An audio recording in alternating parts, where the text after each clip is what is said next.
Hey, this is Troy from Planet 76. We've got some really good Sixers-focused content coming your way today.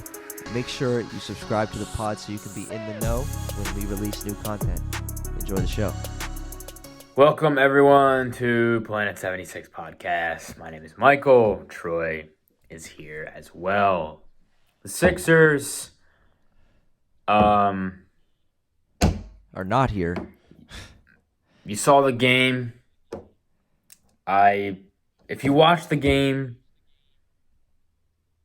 I'm sorry.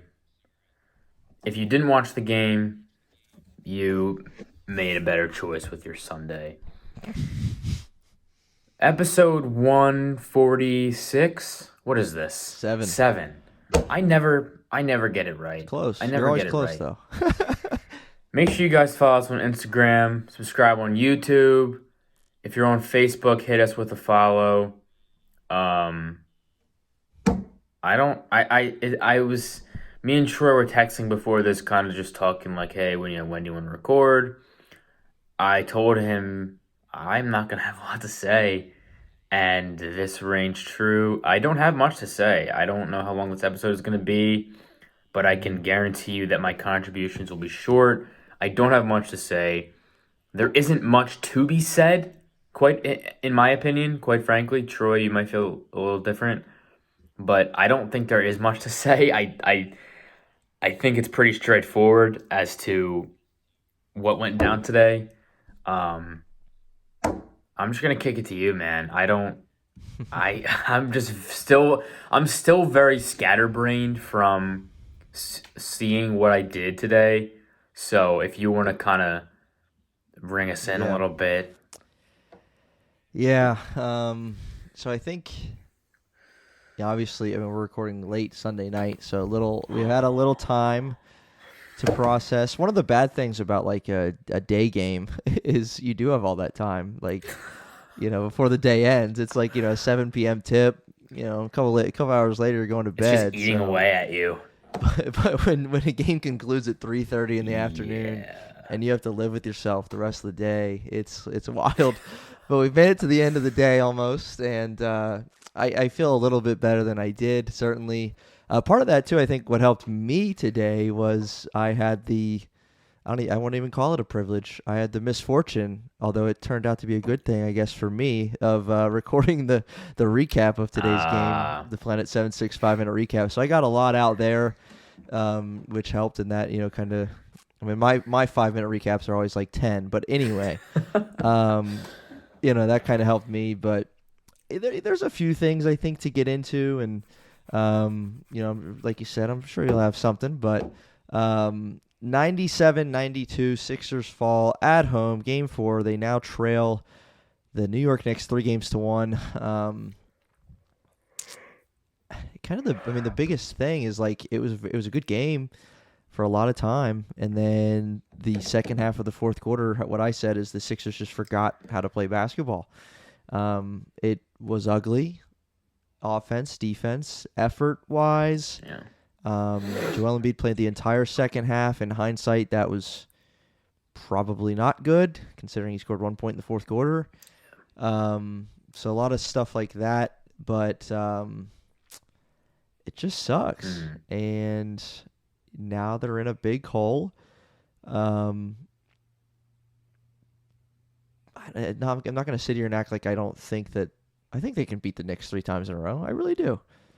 I don't. Okay. I think they can. Would I put a bet on it? No. Okay, well, hold on. I think they can. Sure. I can go run a marathon, but I won't be very good at it. I probably won't even make the half marathon. I don't know. For me, like my and again, maybe it's just because I've had a lot of time to think about it today. Like my confidence is a little higher, probably than it should be. But I don't know. One game at a time. They've, and part of that is all 4 of these games have been so close. I mean, Game 1 came down to the wire. Game 2, the Sixers should have won. We know this. They had it won. Game 3, they did win. Tonight, this afternoon, they make a couple shots, get a couple rebounds. They're going to win that game. And so now, Sixers, let's say the Sixers are up 3-1 and these 4 games kind of played out the exact same way, the Knicks would be rightful to say the exact same thing, that they were in all of these games because they have been. And so today, though, the better team won. That is for sure. The Knicks were better offensively and defensively. The biggest story to me, and you can just kind of give your thoughts here on the Sixers offensively, was the story. They made 29 of their 82 shot attempts. 1, that's hard to do. 2, to only lose the game by 5, going 29 for 82, like they were in it. But what did you see or take away from the Sixers' just struggles to put the ball in the basket today? Yeah, I mean they missed their last. I think they missed their last 11 field goals of the game. It's unacceptable. I mean, what do you even say to that? What do you even say to that? How do you go so cold in the most important game of the season? And it's just in some ways they were a completely different team from what we saw on what day was that? Thursday night? When was game 3? Game 3 was Thursday. Yep. Yeah. Yeah. Now on Thursday they did have some tremendous shooting luck. I mean, Joel Embiid had his best 3-point shooting game ever. That's a total anomaly. The Sixers, I think as a team, were 60% from 3, maybe. They hit almost every 3-pointer, it seemed.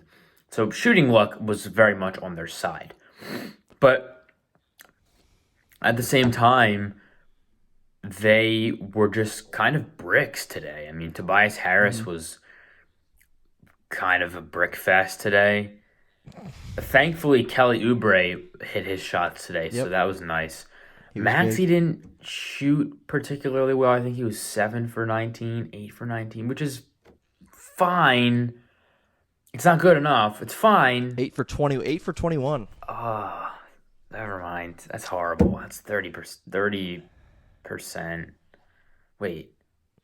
What is that? Mid 30s. Mid 30s. That's really bad. And the thing is with Maxey, for some reason, in these last 2 games, literally just in this game, because we talked about it last episode, Maxey was playing so well. He was shooting the ball extremely well. For some reason, in this game, he decided to let defenders bother him. Now, to be fair, he did take some kind of crazy shots. His shot selection was kind of weird today. He took a few weird off-balance threes, which is nothing particularly new because he does that, but some of the threes were just really weird. He took a fading three-pointer from the left side, from the left wing, and I thought to myself, what is he doing? Yeah. Again, it's not out of the ordinary for him to take kind of crazy shots like that, but there was a lot of it. But there was a little too much of that. I didn't like that at all, and I think that is backed by his 33% shooting today. So what would you say, because obviously, again, the way the game ended, specifically offense, because again, defense was their own issue, less of like getting stops because they did, but they couldn't finish a stop by getting a rebound. Yeah. It was unbelievable. It was truly unbelievable. Yeah. It was so frustrating. But offensively, because I'm trying to figure this question out for myself too, and I was thinking about it earlier, what, if you had to pick one or maybe two, like what do you attribute the Sixers' struggles to in the fourth quarter? Is it the coaching because it was the same 5 guys on the floor? Is it fatigue? Is it the plays they were running? Is it poor shot selection? Is it the Knicks' incredible defense? Like, what kind of things did you see that stretch as, and the reason that they were not able to put the ball in the hoop? What was kind of the reason for that? I mean, I think a constant theme for this series, and especially applies to this game, was rebounding, especially offensively. The Knicks, for some reason, got almost every one of their own offensive rebounds, and the Sixers seemed like they got very few of their own offensive rebounds. For some reason, Josh Hart was always uncontested under the Yeah. basket for rebounds. I don't understand that. I watched multiple times how he was just there and the ball just fell to him and nobody even tried to get it from him or to get it before he did. I think shot selection in the fourth quarter was horrible. Everybody, Embiid, Maxey, Harris, Lowry, Oubre. The only guy Yes. that the only guy that I was okay with shot selection wise the whole game was like Campaign and Nick Batum. It's like I don't know. I just don't know. I just So don't your vote know. is your I'm vote is I'm is shot selection primarily. my vote is shot Yeah. selection because they shot so poorly in the fourth and they missed their final 11 field Yeah. goals. It's just That's the that's way just I'm leaning to. unacceptable. I think now there were certainly guys, including Embiid, were gassed out there, but Yeah. I don't know, man. Like it was like Embiid was a non-factor in the fourth quarter. He's continued this trend, and again, I get that he's injured, but he's continued this trend of really hot starts. Now, game 3 was an anomaly because he was on fire, but Yeah. hot in the sense of like where he's crashing the glass. Like he had 6 rebounds really early, finished the game with 10. Tobias Harris, I was like excited after that first quarter, first little bit. I was like, okay, maybe he's gonna come Mhm. out and give you 18, 19, 20, and finally arrive on this at this series, and then he finishes with 10, where he's averaging like 9 on the series. It's unbelievable, and now we've gone this far into the episode without even saying the name Jalen Brunson, who was sensational again. I said after Game 3, Jalen Brunson was electric in Game 3, but the Sixers won, and so that was kind of a easier pill to swallow because, well, it was kind of like, oh, glass half full. Jalen Brunson went off, but the Sixers still won the game. What are the Knicks going to do now? Because maybe Jalen Brunson can go off again and the Sixers can still win. And so the game plan didn't change much. Kelly Oubre was the primary defender. Batum got some shots. Maxey had a little bit of time on him too. But it didn't work. Nothing worked. And he went off even more so. Controlled the whole game, and after Game 3, it was a problem what he did, but you won. After Game 4, it's a problem what he did, and now you're down 3-1. So Jalen Brunson is an issue. Obviously, moving forward is going to be an issue. The first 2 games he sucked, and now, Yeah. you kind of had a feeling he was going to play well at one point. But I don't know if we had this on our bingo card either. He's 47 No. points and double-digit assists.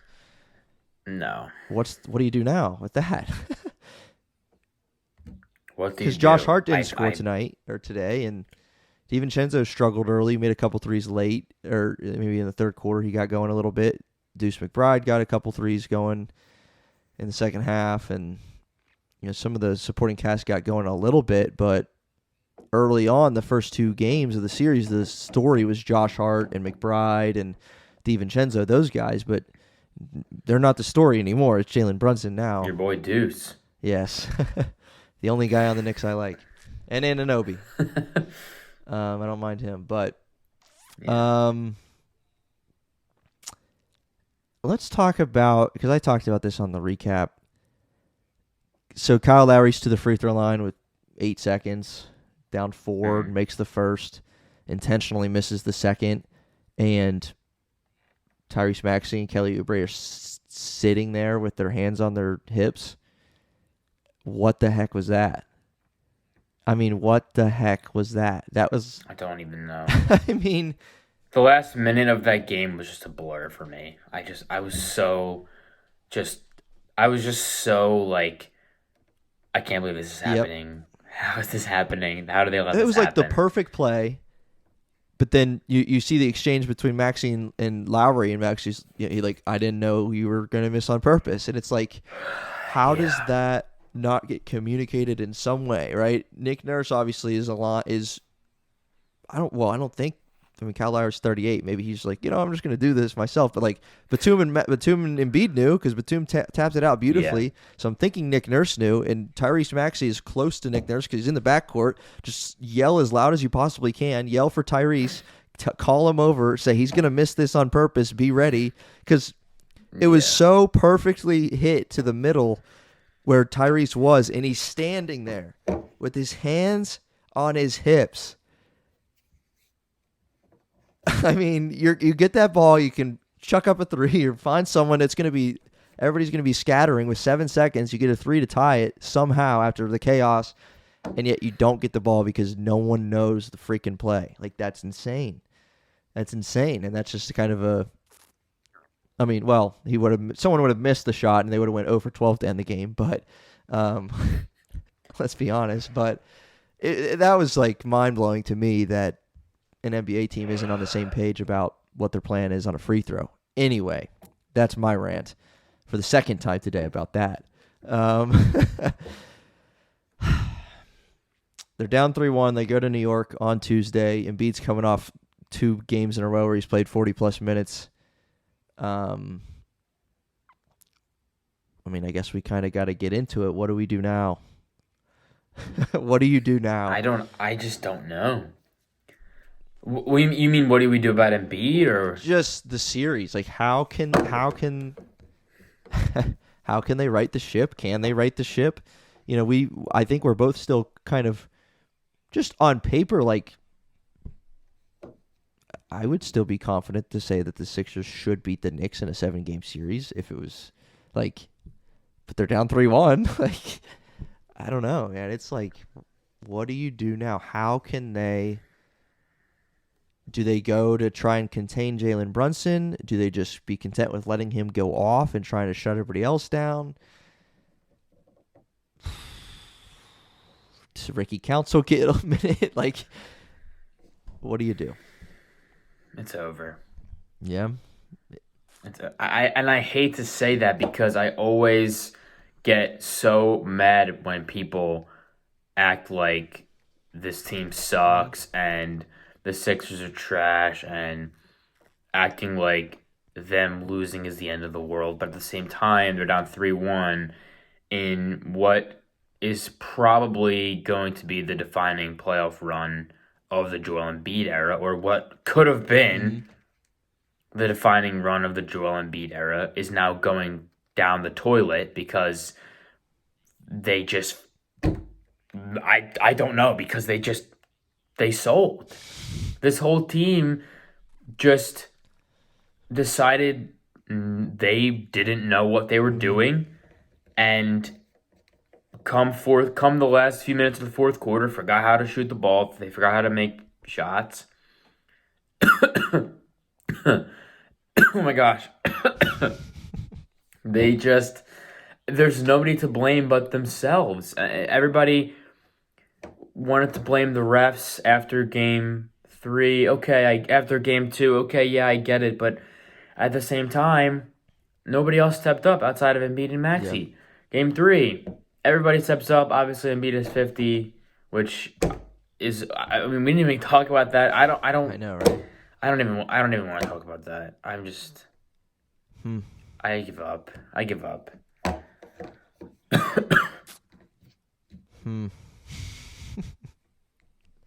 It's crazy. And I hate to be this way because I sound like the people that I make fun of. But at the same time, I just don't know. I don't know how to react. Like, this is new territory. Correct. In recent years, I don't know how to playoff series losses, this. I don't know what to do. This is new. This is absolutely new. This is uncharted waters, and so, it's hard to figure out what to do. Again,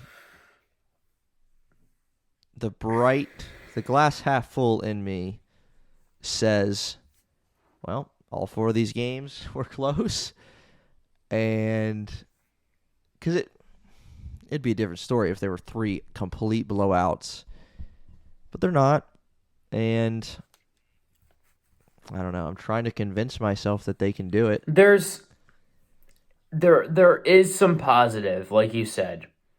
Each game was decided by less than Right, whatever each 7 loss. Yeah, each points. loss was 7 or less. Yeah. Each loss was 7 or less. They were pretty much in it the entire time. I mean, the Sixers were up by 10, 11 Yep. today, multiple times. It's just so hard to look past the fact that they're down 3 Yeah. 1.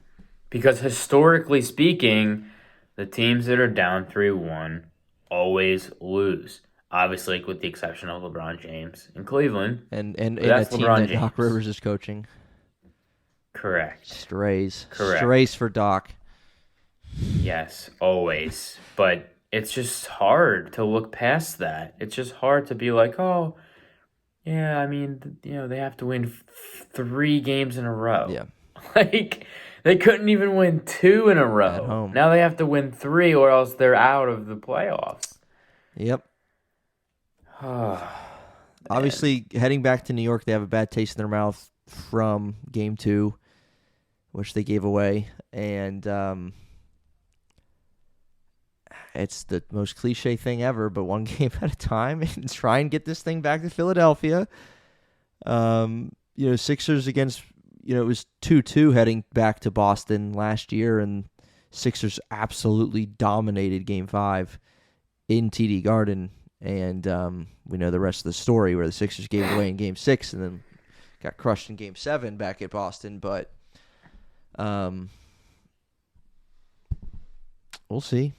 You're right. You came in and you're like, I don't know what exactly to say, and now that's kind of where I'm at. But because I don't know, like, of a lot of game planning things that need to change or whatever. I do think that something better has to be done with Brunson.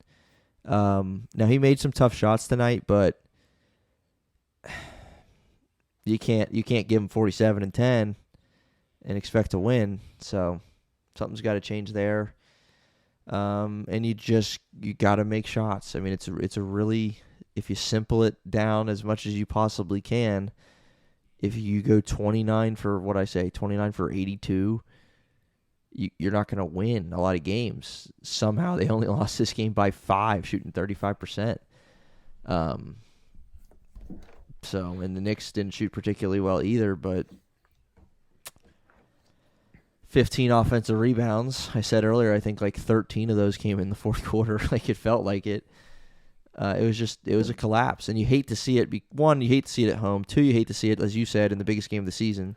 3, you hate to see it just because, like, oh my gosh, we're so close. Just grab a freaking rebound and let's go get the lead, right? They had so many opportunities in the fourth quarter, down 1, down 2, couldn't get a stop. And it wasn't because the Knicks weren't missing. It was because they couldn't secure the ball. Sloppy turnovers. Stupid shots. Kelly shot one like super early in the shot clock. I think Tyrese did too. Joel did too. Tobias Harris just disappeared even though he was out there. Again, he started well. He had a nice drive. It might have been in the third quarter against Anunoby even. Fourth quarter, where are you? He just fell off a cliff. I mean, I don't want to start ranting too much, but yeah, I'm already doing enough of that. like, I don't know what happened to this dude. I mean, he's a ghost. Yeah.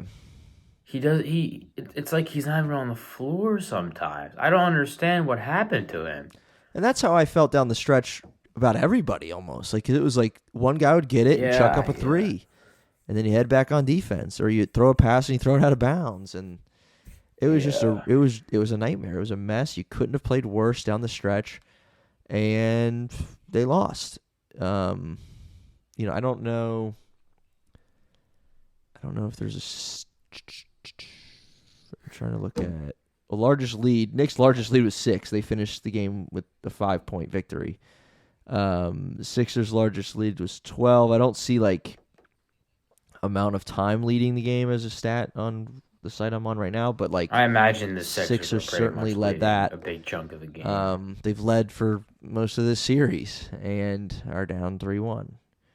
Right? I don't think that's wrong. Through 4 games, Sixers have led more minutes, I think. But anyway. No, I think that's accurate. Yeah. So we'll see what happens. let's see. Where do we want to close this thing out? I'll ask you this, just so we can get a little bit of optimism. What? How do the Sixers force a game 6? Simple as that. I'd really love to somehow. How do you come back from? If you're the Sixers, how do you come back from this? Like, what do you do? What after losing in such a deflating manner? How do you come back from this? How do you rally back, win 2 in a row, and I mean, you force a game 6, you gotta force a game 7 at that point. Yep. Like, how do you do it? What is there to even do? What do you do that you haven't done already? The Sixers have done everything already, and they are down 3-1. They've done everything. They've done everything. I'd love them to play Ricky Council. I don't think that's going to change a whole lot in terms of the outcome of the game. Yeah. I hate to be that guy, but I just don't think there's anything they can do that they haven't done already. Mm-hmm. It's going to have to be Embiid is going to have to go for 50, and that's pretty much how this thing is going to go. It's going to be Embiid's going to have to go for 50. Everybody's going to have to hit a couple threes, and Max is going to have to play well. Like, there's pretty much no other way around it. And I don't even know if Embiid can handle that at this point. Yeah. I don't even know if Embiid can handle that because he's already playing on one leg, basically. He got hurt today, and he was holding his knee for a few seconds in the game today. Like, I don't know if Embiid's going to hold up. Can he play 3 more games and then another playoff series? Like, I don't want to be that guy. I sound like the people that I make fun of and that I mock. But what can they do? Like, what can actually be done about this? I just don't even know. Yeah, and again, I think it would be easier to kind of locate some changes that need to happen if Sixers lost by 25 today.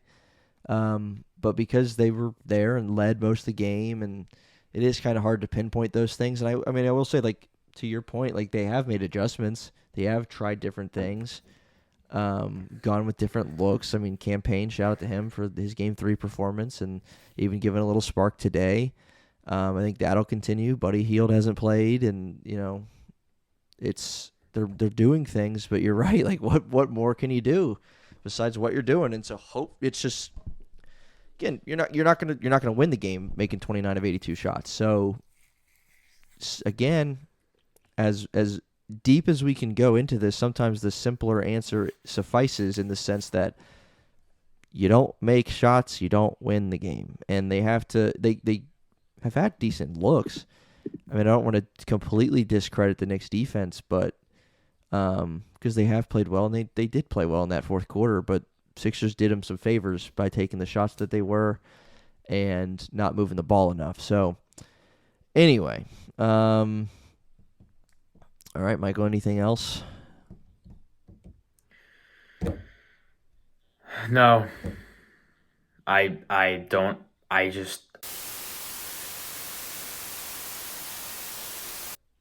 don't think we're making another episode of this series. Like, when we do, it's gonna be over. I mean, but no, I don't have anything else to say. I'm just done. I'm just done. I'm literally done.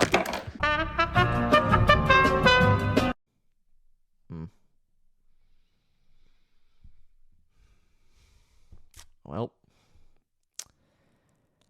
Michael's done, and we'll see what happens the rest of the way for the Sixers. Game 5, Tuesday night, fighting for their lives, backs against the wall in New York at the Garden. We'll see what happens. But for Planet 76, that's a wrap for now. Episode 147. We will see you next time, and we'll see what we're talking about, if it's the Sixers extending or if it's the end of the Sixers season. But we'll see you next time.